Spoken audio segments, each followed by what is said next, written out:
आप सभी को सादर अभिवादन। आइए आज हम इस वीडियो में पढ़ते हैं एक दल का वर्चस्व और जमींदारी प्रथा का खात्मा। इससे पहले हम लोगों ने पढ़ा था पहला आम चुनाव की व्यवस्थाएं।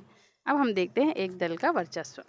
पहला आम चुनाव हुआ था 1952 में, उसके बाद आम चुनाव हुआ 1957 में और उसके बाद 1962 में।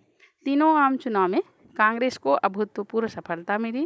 कांग्रेस जो है केंद्र में पूर्ण बहुमत के साथ अपनी सरकार बनाती है। केंद्र के साथ साथ विभिन्न राज्यों में भी कांग्रेस की सरकार बनती है। अन्य राजनीतिक दल भी होते हैं, अपनी उपस्थिति दर्ज जरूर कराते हैं, लेकिन उनको उतनी सफलता नहीं मिल पाती है जितनी की मिलनी चाहिए। कांग्रेस को चुनौती देने के लिए कोई भी राजनीतिक दल तैयार नहीं होता है, इन्हें उनको वोट प्राप्त नहीं होता है। कांग्रेस में चुनौती उसको अपने ही दल के अंदर मिलती है। कांग्रेस के अंदर ही गुटबाजी जो है हावी होती है। दूसरे राजनीतिक दल से उनको कोई विशेष चुनौती नहीं मिलती है। लगातार चुनाव में जीतने के पश्चात कांग्रेस जो है केंद्र सरकार, राज्य सरकार में अपना दबदबा कायम करती है और केंद्र और राज्य में अभूतपूर्व सफलता के साथ लगातार कांग्रेस को ही बहुमत प्राप्त होते रहता है। इसमें खास बात ये होती है कि एक लोकतांत्रिक व्यवस्था के तहत हम लोग लोकतांत्रिक दिशा में बढ़ते हैं। यानी जिन राजनीतिक दलों को पहले कोई विशेष सफलता प्राप्त नहीं होती थी, लेकिन फिर भी वो अपना झंडा गाड़ते हुए आंशिक सफलता प्राप्त करके एक बहुदलीय व्यवस्था और लोकतंत्र को सफल बनाने में अपनी महत्वपूर्ण भूमिका निभाते हैं। उस समय एक बहुत कार्टून चला था, इस आपकी पुस्तक में दिया है फोटो में, जिसमें कांग्रेस दल जिसका निशान था बैलगाड़ी, और ये कांग्रेस दल का नेतृत्व करता है जो बैलगाड़ी को हाँक रहा है, और पीछे में एक जहाज दिया है, जहाज उड़ रहा है। यानी कांग्रेस जो है उड़ रहा है यानी सभी राज्यों में इसको सफलता प्राप्त होती है। ये सफलता की ऊंचाइयों को छू रहा है। कांग्रेस को चुनौती देने वाला कोई भी राजनीतिक दल अभी तक सामने नहीं आता है, ये कार्टून ये कहता है। कांग्रेस पार्टी बहुमत के साथ अपनी सरकार बनाती है और कई नए कानून जो है हमारे देश में लाती है, जिसमें पहला कानून है जमींदारी प्रथा का खात्मा, दूसरा कानून है हिंदू कोड बिल।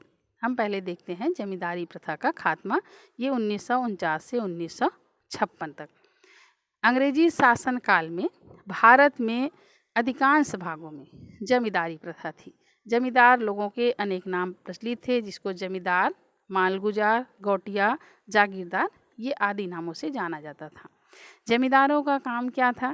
तो देश के अधिकांश भूमि पर, गांव के अधिकांश भूमि पर इन्हीं जमींदारों का आधिपत्य था और इनके अंदर में ही वहाँ के किसान काम करते थे।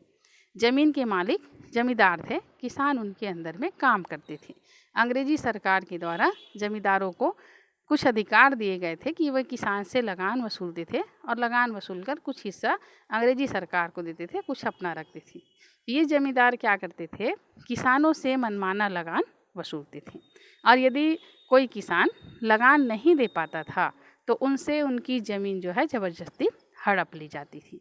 ऐसे में वहाँ किसान जो है वर्ग नाराज़ थे इन जमींदारों से खास करके। इसी बीच में देश में स्वतंत्रता आंदोलन हुआ। किसानों ने भी बढ़ चढ़ के स्वतंत्रता आंदोलन में भाग लिया, साथ ही साथ अपनी भी बात वो इस आंदोलन में रखने लगे। अपनी बात मतलब किसानों कुछ जमींदार लोग तंग करते थे लगान के माध्यम से, तो अपने आप को जमींदारों के चंगुल से बचाने के लिए भी ये आंदोलन करने लगे।